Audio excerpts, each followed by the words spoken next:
એનું નામ કોમલ ધીરજભાઈ સોલંકી છે. એ ફિનાઇલની દવા પી ગઈ છે ત્યારે, એટલે હોળીના દિવસે દવા પી ગઈ હતી.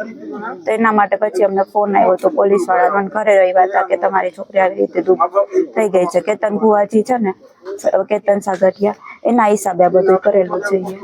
કેતન સાગઠિયા ક્યાંનો વતની છે અને કેવી રીતના તમારા બેનને ફસાવવામાં આવ્યો? કેતન સાગઠિયા મૌરી વણકરવા શેરી નંબર 3 નો રહેવાસી છે. 1 વર્ષ પહેલા એ બે કોન્ટેક્ટમાં આવેલા, માંડવામાં ગયા હતા ને ત્યાંથી.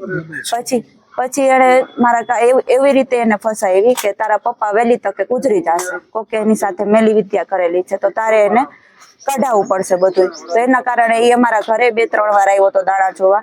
પછી 5મા મહિનાની 1 તારીખે ઈવડી દવા પી ગઈ મારા કાકાની છોકરી કોમલ. ત્યારે બધું સુસાઇડ નોટ ને બધું લખેલું હતું કે કેતન સાગઠિયા મને હેરાન કરે છે, મારા પૈસા લઈ લીધા છે, મારી ઉપર એટલી લોનો લઈ લીધી છે કે હવે હું શું કરું. એટલે એ દવા પી ગઈ હતી ત્યારે. અમારી પાસે તો માંગણી કરવામાં નથી આવી, પણ એ જેટલી લોન લીધેલી છે ને એ બધી ઈવડાઈને જ આપેલી છે. હવે તમારી માંગણી શું?